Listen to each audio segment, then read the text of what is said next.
Bonjour, frères et sœurs, chers amis en Christ. Avez-vous un but dans votre vie? En tant que chrétiens, nous avons un merveilleux but, un but céleste. Pour nos contemporains, ceux que nous côtoyons régulièrement, qui ne sont pas chrétiens, ou peut-être chrétiens de nom, de par leur baptême qui officialise quelque part leur appartenance à Dieu. Je parle de l'Église catholique, entre autres, romaine. Pour eux, certes, ils ont peut-être effectivement un but terrestre, je dirais, parce que la plupart n'ont aucune espérance. Pour eux, la mort s'arrête lorsque le cœur s'éteint, lorsque le cœur arrête de battre. Alors, ils mettent toute leur confiance dans les choses de ce monde. Et pour les uns, c'est peut-être devenir un grand footballeur, un autre peut-être un athlétiste, je ne sais pas. Pour un autre, peut-être remporter beaucoup de médailles d'or pour être un très bon musicien ou dans la danse. Il y a tellement d'activités dans ce monde qu'on a vraiment le choix. Voilà, donc le choix détermine aussi, quelque part, notre destinée, notre destination finale. Et pour ce faire, j'aimerais débuter cette édification avec l'épître de Philippiens, au chapitre 3, verset 14, où il est dit « Je cours droit au but pour le prix de l'appel céleste de Dieu dans le Christ Jésus. » Amen. Alors, mes amis, lorsqu'on médite effectivement ce verset de plus près, on s'aperçoit que la seule motivation de Paul est de remporter le prix de la course pour demeurer définitivement avec Christ. C'était son ultime but, c'était son objectif principal, c'était même sa passion. Eh bien, pour nous, posons-nous la question, avons-nous le même zèle, le même but que Paul quant à notre volonté de plaire à Christ, de le suivre, et même si nous devons un jour endurer des persécutions, ou qu'elles soient morales, qu'elles soient physiques, et même supporter de grandes épreuves, eh bien, Paul les a toutes endurées. Il a enduré beaucoup d'épreuves, mes amis.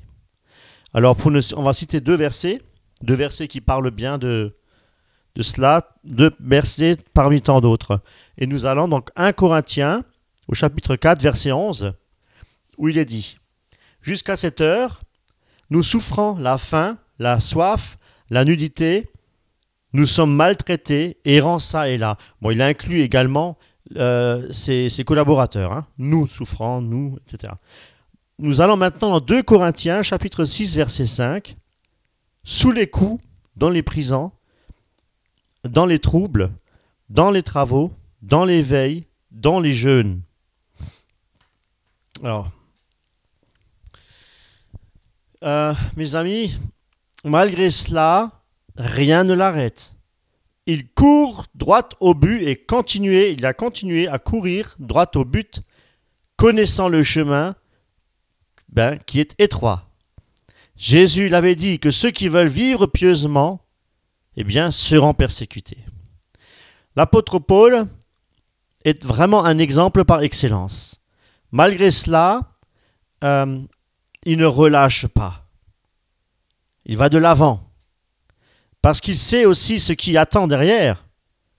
Il sait qu'il y a la vie éternelle avec Christ, la patrie céleste, le royaume de Dieu, et non pas pour un temps, mais pour l'éternité, mes amis. Et cela devrait aussi être notre motivation, mes amis. Euh, Rien sur la terre ne devrait avoir un prix à nos yeux. Rien, absolument rien, mes amis. Nous sommes tous des voyageurs et des pèlerins. Mes amis, savez-vous ce qu'est un pèlerin? C'est un voyageur, c'est-à-dire que nous, en tant que chrétiens, nous marchons à contre-courant du système de ce monde et partout où nous allons, eh bien, nous sommes des étrangers aux yeux des hommes. Savez-vous pourquoi? Eh bien, parce que nous sommes nés d'en haut, nous sommes nés de Dieu, mes amis. Eh bien, si nous parlons du royaume de Dieu, de notre héritage céleste aux païens, eh bien, ils nous considèrent comme étant un fou, hein, quelqu'un qui a même perdu la raison, parce que eux sont terrestres, ils ne peuvent pas comprendre les choses terrestres. Et ils ne s'intéressent que aux choses terrestres, forcément. Ils n'ont pas l'esprit et ils sont aveuglés. La grande différence entre eux et nous, mes amis, c'est que nous avons un avenir, un merveilleux avenir. Et nous en sommes conscients. Et c'est le Saint-Esprit qui nous l'a déposé dans notre cœur, dans notre intelligence. Et une espérance vivante, une espérance qui est céleste. Et mes amis, les païens n'ont aucune espérance. Sinon, vivre le plus longtemps possible sur cette terre, et après quoi, ils n'existent plus. Et alors, ce qu'il faut faire, c'est profiter un maximum avec tout ce que le monde peut offrir. Et le résultat, il est triste et affreux. Et leur fin sera quoi? Nous dit la parole de Dieu, l'étang de feu, hein, le jugement final de Dieu, et un étang de feu pour l'éternité. Parce qu'ils ne sont pas souciés de leur âme et de connaître Dieu et d'accepter le Seigneur. Eh bien, ils sont perdus. Paul réconforte les Philippiens pour qu'ils placent leur foi et leur confiance en Jésus-Christ, leur seule espérance pour recevoir la vie éternelle et donc et la promesse du royaume de Dieu. Alors, il leur dit de se réjouir dans le Seigneur, de toujours se réjouir dans le Seigneur, et c'est ce que nous devons aussi faire, mes amis. Alors, comment peut-on se réjouir dans le Seigneur? Il est écrit, alors là aussi, on peut aller voir dans un psaume, le psaume 119, verset 162, il est écrit « J'ai de la joie en ta parole, comme un homme qui trouve un grand butin. » Psaume 119, verset 162. Comme un homme qui trouve un grand butin. Mes amis, qu'est-ce qu'un butin? C'est un bien qu'on prend à notre ennemi une fois qu'on a remporté le combat. La victoire, et il est alors question ici d'un grand butin. C'est vrai, nous étions esclaves de Satan avant notre conversion à Jésus-Christ et notre but était, notre destination était donc la mort éternelle. Et maintenant, nous avons trouvé notre grand butin. Satan nous avait effectivement volé notre âme et Christ, par son sang précieux, nous a racheté notre âme de la mort éternelle. Alléluia. Et ça, c'est merveilleux, mes amis. Et pour nous amener où? Dans son admirable lumière. Nous qui étions aveugles. Il nous a ouvert les yeux, il nous a rachetés d'un grand prix. Il nous a affranchis, mes amis. Nous étions perdus, des brebis errantes, ça et là. Et voici, nous sommes maintenant sauvés par grâce et aussi grâce au sacrifice du sang versé de notre Seigneur Jésus-Christ et Sauveur. Et comment, mes amis, ne pouvons-nous pas nous réjouir de cela? Si nous n'avons pas la joie du Christ en nous, c'est que nous sommes encore quelque part trop préoccupés par les choses de ce monde. Nous vivons un pied dans le monde, on va dire, et un pied avec le Seigneur. Et par définition, nous sommes tièdes.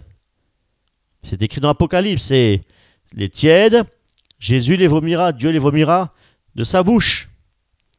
Si l'apôtre Paul court droit au but pour remporter le prix, pour le prix de l'appel céleste, il nous montre vraiment l'exemple à suivre, mes amis. Avons-nous la même motivation que Paul avait? Vous allez peut-être me dire, mais comment pouvons-nous nous réjouir quand, par exemple, nous sommes persécutés, peut-être au travail, nous n'adoptons pas le même langage avec nos collègues, et souvent des blagues pas trop propres. Nous n'avons pas, nous nous écartons, nous ne participons pas à toutes ces choses-là, et nous n'avons pas vraiment le même centre d'intérêt aussi, et eux ne parlent que des choses, on va dire, attraits à ce monde, de ce monde forcément, terrestre, hein, entre autres le football, les soirées concerts, les week-ends, entre amis, etc. Eh bien, d'autres encore racontent peut-être des scènes de films de la veille qu'ils ont vues à la télévision. Et nous sommes à leur côté et ils trouvent notre comportement curieux, ridicule, je dirais même voire décalé. Décalé de quoi? De la vérité, de la réalité, pardon. Et voilà, donc, et nous sommes effectivement pointés du doigt et on commence à se moquer de nous. Eh bien, voilà, donc peut-être même on peut peut-être même subir la calomnie, hein. On nous montre du doigt, et voilà.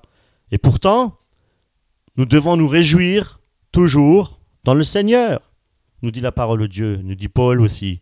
Et lorsque nous perdons par exemple un être cher, ou lorsqu'on tombe malade, ou nous subissons une injustice, ou que sais-je, eh bien, devons-nous nous réjouir en Christ? La réponse est oui. Si Paul nous dit de nous réjouir, réjouissez-vous toujours, quand il dit réjouissez-vous toujours dans le Seigneur, je le répète, réjouissez-vous, hein, il le dit même 2 fois, eh bien, Paul rajoute aussi après que notre douceur soit connue de tous les hommes. Même lorsqu'on nous persécute, même lorsqu'on dit mal de nous, sur nous, ou lorsqu'on nous injure, ou lorsqu'on se moque de nous, nous devons toujours être manifestés de l'amour et de la douceur envers tous les hommes, nous dit la parole de Dieu. C'est aimer notre ennemi. Et je le rajoute, même ceux qui nous persécutent. Si Paul nous le demande, écoutez, c'est qu'il l'a fait. Et il s'est réjoui même, Paul se réjouissait même dans les tribulations, il se réjouissait dans la faim, dans la nudité, nous dit la parole de Dieu, sous les coups, sous les menaces, les calomnies et les persécutions. Eh bien, il s'est toujours réjoui. Notez bien qu'il nous demande de nous réjouir. Mais cette réjouissance était-elle parce qu'il subissait? Absolument pas. Sa réjouissance était en Christ, mes amis. La parole de Dieu nous dit de nous réjouir, oui, mais nous réjouir en Christ. Nous réjouir en Christ. Car c'est dans notre faiblesse, nous dit la parole de Dieu, que nous sommes forts. Et parce que Jésus-Christ vit en nous, mes amis. Il n'est pas mort, Jésus-Christ est vivant. Et nous devons dire comme Paul, ce n'est plus moi qui vis, mais c'est Christ qui vit en moi. Oui, mes amis, disons que ce n'est plus moi, le moi, notre ego, notre chair, qui vit, il faut le faire mourir celui-là. Et si le grain, la parole de Dieu nous dit, si le grain de blé qui est tombé dans la terre ne meurt pas, il reste seul, mais s'il meurt, eh bien, il porte du fruit. Si nous sommes morts au péché, c'est-à-dire à la chair, à tout ce qui, dans nos membres, nous pousse à pécher, eh bien, si nous faisons mourir tout ce qui est charnel en nous, Christ, par la puissance du Saint-Esprit, nous fera porter du fruit. Et la joie du Saint-Esprit remplira nos cœurs. Vous voyez, c'est à ce moment-là que nous aurons la joie du Seigneur. C'est un merveilleux chemin étroit, vous voyez, faire mourir notre moi, notre ego, et marcher dans la sainteté, marcher dans la sanctification, chercher à plaire à Dieu. C'est là que le Saint-Esprit pourra travailler notre cœur et nous pourrons porter du fruit pour sa gloire, mes amis. Et notre cœur, le Saint-Esprit se réjouira en nous. Il nous aura une joie, la joie du Seigneur en nous. Alléluia. Parce que Christ habite en nous et nous lui faisons du bien, en obéissant à sa parole, mes amis. Alors, comment se fait-il que Paul, malgré tout ce qu'il traversait, il se réjouissait? Tout simplement parce que son but aussi était céleste et ses yeux étaient fixés vers Jésus-Christ. Vous voyez, on a la joie, effectivement, ce privilège d'obéir au Seigneur, d'être dans la joie, de marcher dans la sainteté. Et en même temps, nous avons ce privilège aussi, cet héritage céleste qui nous attend. Quelle joie, mes amis! Eh bien, et aussi parce que Paul, lui, nous montre l'exemple, parce qu'il était mort à lui-même. Et plus rien sur cette terre, en fait, ne l'attirait pour assouvir à ses désirs et à ses passions. Plus rien, mes amis. Il était exposé à la mort tous les jours. Chaque jour était un nouveau jour. Il subissait des outrages et il était même déjà laissé mort, nous dit la parole de Dieu. 33 coups moins 1, tradition juive. Malgré cela, il était dans la joie. Dans la joie. Heureux ceux qui sont persécutés à cause de mon nom. Oh, une place merveilleuse dans les cieux. Vous voyez, il y a toujours derrière une promesse. Si nous souffrons pour Christ, il y a toujours derrière une promesse dans l'éternité. Alléluia. Et ça, c'est merveilleux, mes amis. Ça, c'est glorieux, mes amis. C'est glorieux. C'est glorieux. Alléluia. Les premiers chrétiens qui allaient dans les arènes, effectivement, se faisaient dévorer par des lions. Des lions qui n'avaient pas la proie, c'était les chrétiens. Ils y allaient, oui, ils avaient peut-être peur, mais ils savaient que les minutes qui suivaient, ils allaient rejoindre Christ dans la joie, dans le bonheur. Mes amis, c'est merveilleux. Oui, la passion de Paul, c'était Christ. Sa passion, c'était Christ. C'est la vie, c'est l'amour, c'est la joie, le bonheur éternel, mes amis. Et si nous voulons vivre avec un cœur joyeux, nous devons suivre les traces de Paul. Si nous avons du mal à imiter Paul, parce que Paul avait dit lui-même dans la parole de Dieu, il est écrit, soyez mes imitateurs. Eh bien, à bien plus forte raison, c'est très difficile de suivre Christ, notre modèle par excellence. Il n'a jamais péché. Alléluia, il est Dieu, c'est le Fils du Dieu vivant. Merci Seigneur. Et si nous mourons à nous-mêmes, eh bien, si notre priorité est Christ, si notre priorité, mes amis, frères et sœurs en Christ, si notre priorité, c'est Christ, notre Sauveur, notre Seigneur, eh bien, nous ne réagirons plus, nous serons morts à tout ce que le monde peut nous offrir. Si nous n'avons pas une réelle joie, c'est que nous n'avons pas une réelle communion avec Christ.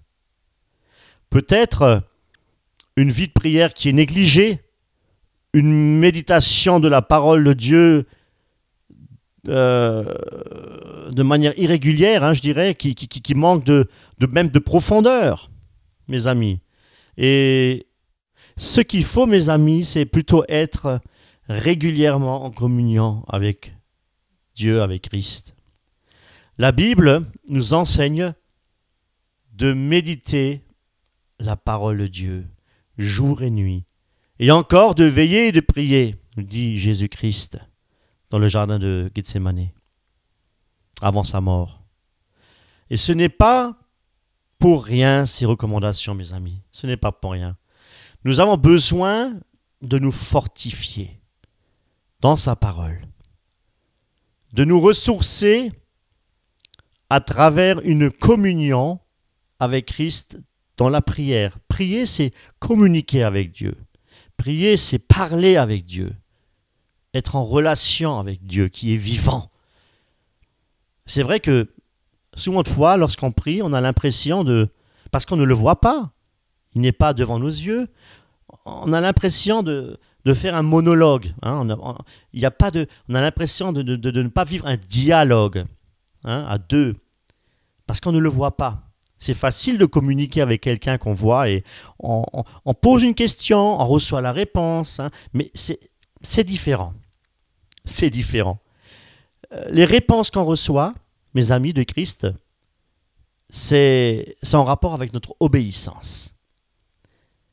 Si nous lisons la parole de Dieu, et si Dieu nous parle à travers sa parole, certains versets qui nous touchent, qui nous parlent à notre conscience, eh bien, nous allons obéir à la parole de Dieu. Et là, le Seigneur se manifestera. Et il va exaucer les prières, car Dieu n'exauce pas un pécheur, mes amis. Le Seigneur, il est bon, Seigneur. Mais mes amis, le Seigneur est bon. Et si nous arrivons effectivement à garder une communion avec le Seigneur, eh bien, le Seigneur se réjouira et il aura toujours une réponse à nos questions. Toujours.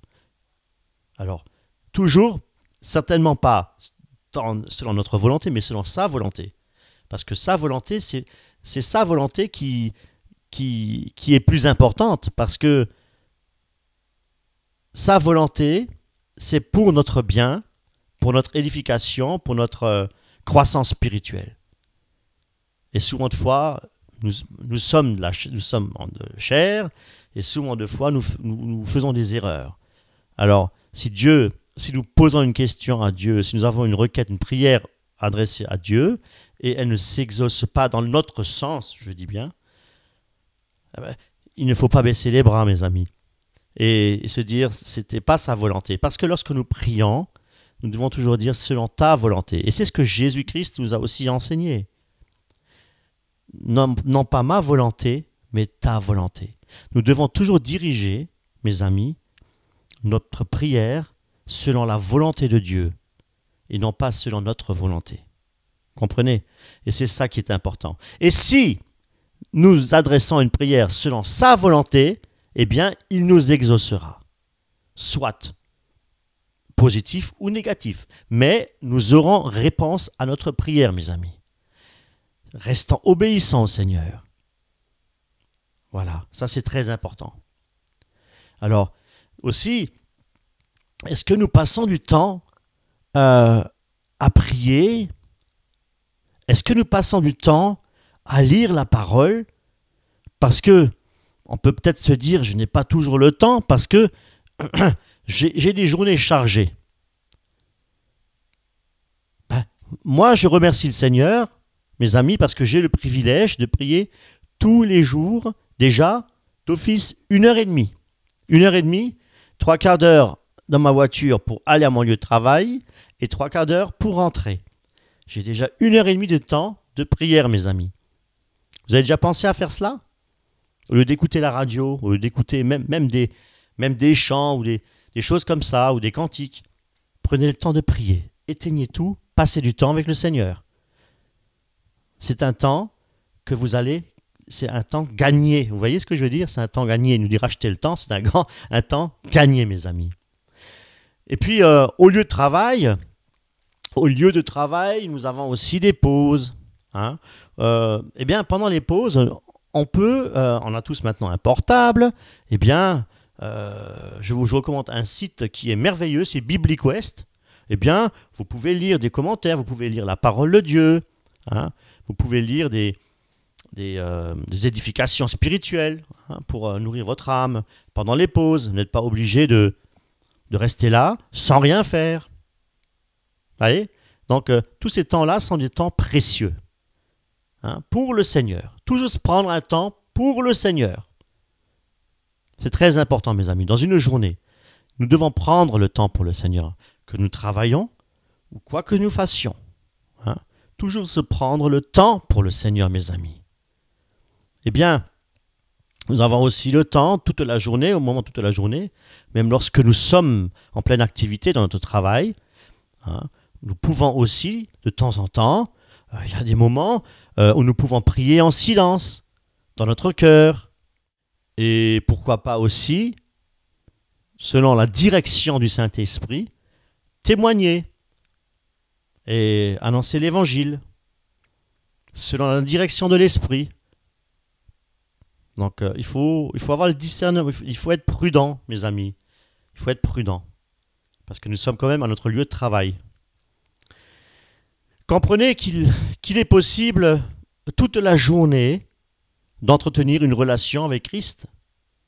Et après, de retour à notre domicile, hormis s'occuper des enfants pour ceux qui en ont, eh bien, on a également, même peut-être un peu plus de temps encore à nous occuper du royaume de Dieu. Si nous disons, mes amis, que nous n'avons pas le temps pour le Seigneur, eh bien, c'est un mensonge. C'est un mensonge. On a toujours le temps. On a le temps pour faire des activités, mais on n'a pas le temps pour nous occuper du royaume de Dieu. Nous sommes pris par des activités. Laissons les activités de côté et remplaçons les activités par des choses spirituelles, les choses de Dieu. Notre vie spirituelle, à ce moment-là, est en danger, effectivement. Si nous n'avons pas le temps de nous occuper du royaume de Dieu, notre vie spirituelle, mes amis, est en danger, un réel danger.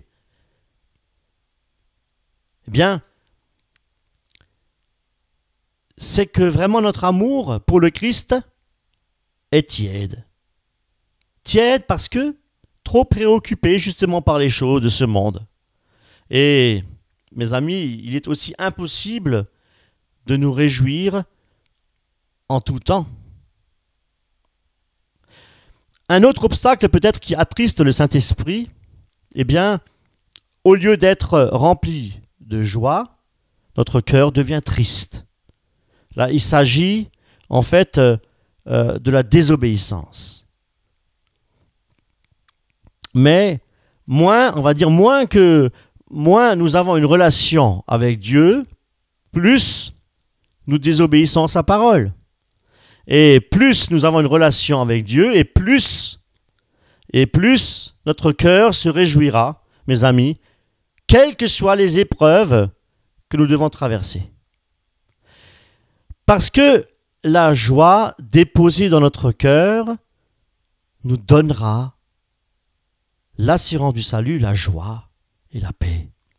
Et la paix du Christ, oui, je le disais, nous donne l'assurance du salut. Vous voyez, mes amis, tout est lié et tout est conduit dans une parfaite harmonie. Dans une parfaite harmonie, dans une communion avec Dieu. Et le Saint-Esprit se réjouit et notre cœur débordera de joie et notre seule envie sera de glorifier Dieu, de l'adorer et de l'aimer de toutes nos forces et de toute notre âme, de tout notre cœur. Si, voyez ce commandement, le premier commandement, tu aimeras ton Dieu de tout ton cœur, toute ton âme. C'est possible si nous passons du temps avec notre Dieu, si nous apprenons à le connaître, si nous apprenons à l'aimer, à le chercher, à vouloir, ne plus exister pour soi-même, mais exister pour le Seigneur, vivre pour Dieu. C'est cela qui est important. Et c'est à ce moment-là, mes amis, vous savez, chercher Dieu tout votre cœur, je vous le dis encore, c'est mourir à soi-même. Chercher Dieu, c'est je cherche Dieu, je fais disparaître tout ce qui est en moi, qui n'est pas la gloire de Dieu.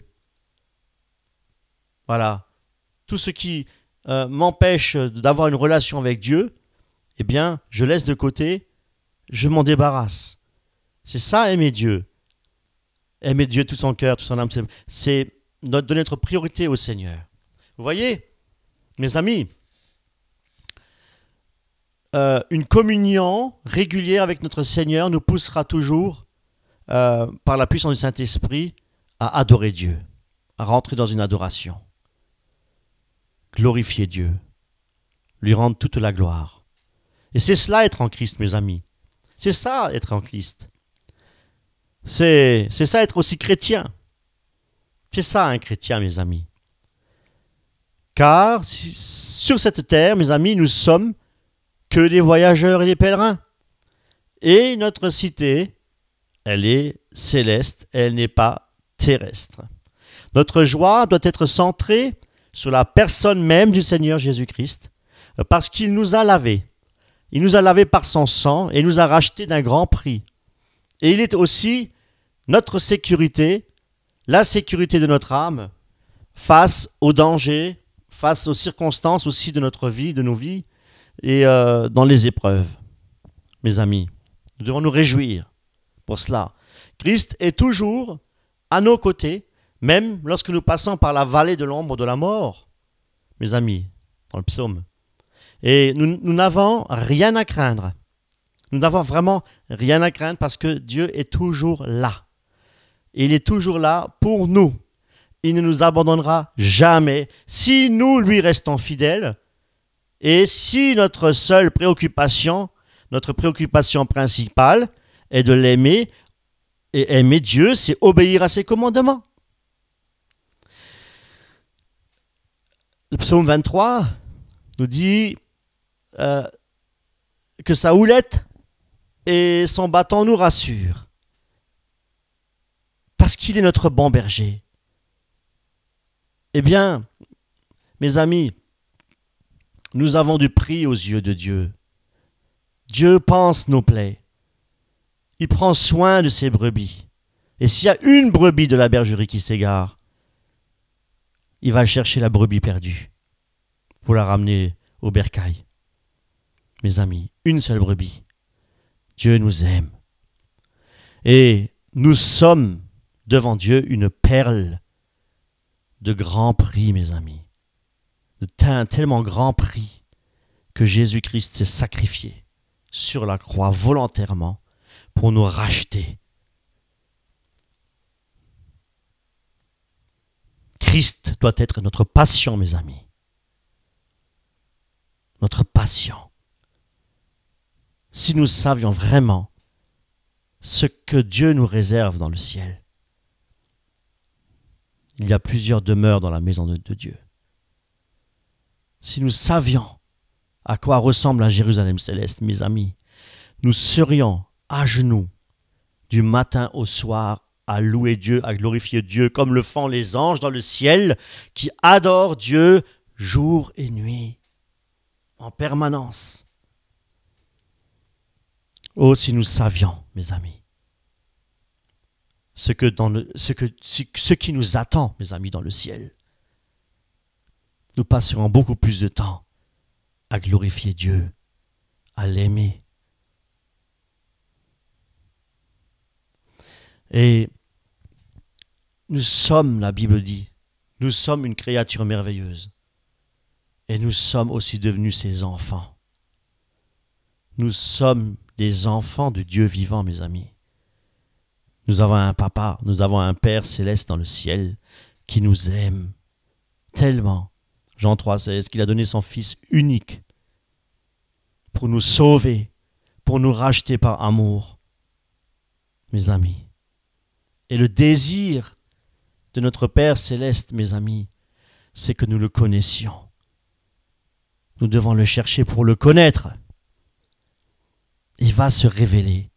Celui qui le cherche de tout son cœur, Dieu va se révéler, mes amis. Dieu se révèle dans le cœur parce qu'il est vivant. Et s'il fait sa demeure en nous, il se révèle en nous, mes amis, puissamment. Cherchons-le, vraiment. Cherchons-le de tout notre cœur, mes amis. Et si nous le cherchons de tout notre cœur, il se laissera trouver. C'est une promesse de Dieu. Et Dieu n'est pas un homme pour mentir, mes amis. Mais c'est un Dieu plein de compassion, plein d'amour pour tous ceux qui s'approchent de lui. Mais il est aussi un Dieu juste dans sa sentence pour ceux qui refusent Christ, pour ceux qui ne veulent pas s'approcher de Dieu. Dieu est en colère contre ces personnes. Et son désir, c'est que tous parviennent à la connaissance. Dieu est bon, mes amis. Venez à Christ pleinement. Ne péchez plus volontairement. Le Seigneur est là pour vous aider. Prenez du temps avec le Seigneur. Priez, luttez. Jeûnez s'il le faut. Offrez vos corps comme un sacrifice vivant pour Dieu. Faites-lui entièrement confiance pour votre vie. Ne cherchez plus votre propre intérêt, mais cherchez ceux du Seigneur, les intérêts de Dieu, mes amis.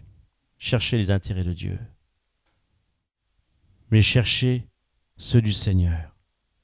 Et il vous comblera de tous ses bienfaits. Et vous serez heureux jusque dans l'éternité, mes amis. Car c'est quoi notre vie sur cette terre? Le temps passe si vite. Et nous programmons à l'avance bien des choses. Nous faisons des projets. Alors que le Seigneur nous dit, qui sait si demain nous vivons encore? Qui sait si demain nous devons mourir aussi? Voyez, c'est aujourd'hui, nous dit la parole de Dieu, le jour du salut. Alors la parole dit de ne pas endurcir notre cœur, abandonnant notre vie entière à Christ et laissant le diriger notre vie. Laissant le diriger notre vie, mes amis, qui prennent les rênes de notre vie et nous ne serons certainement pas déçus. Certainement pas, mes amis.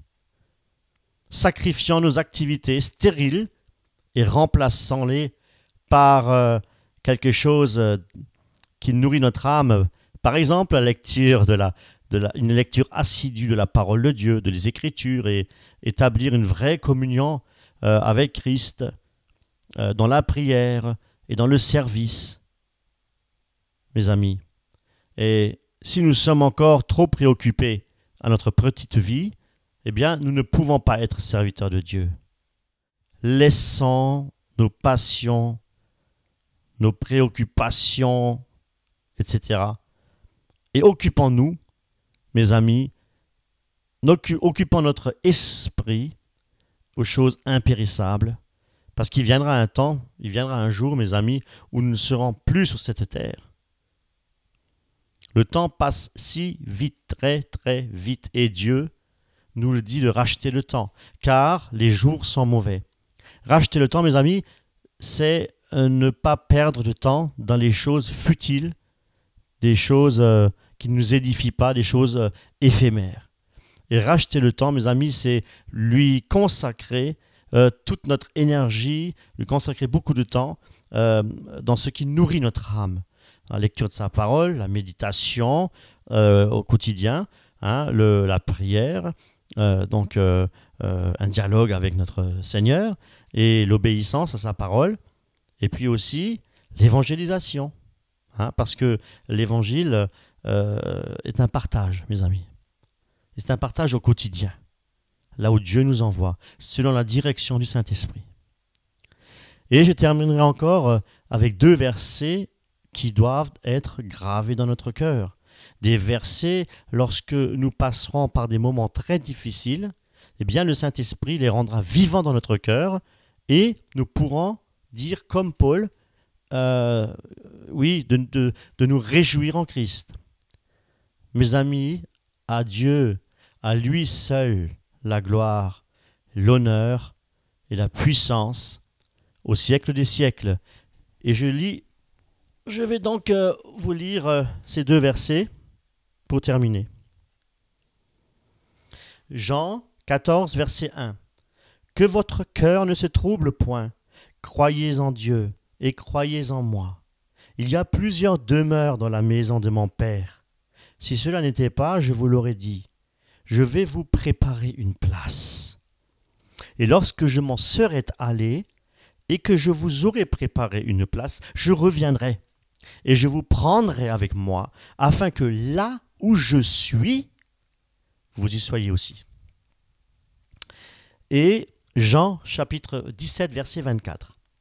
Père, je veux que là où je suis, ce que tu m'as donné soit aussi avec moi, afin qu'ils voient ma gloire, la gloire que tu m'as donnée, parce que tu m'as aimé avant la fondation du monde. Alléluia. Alléluia. Merci Seigneur. Merci Seigneur.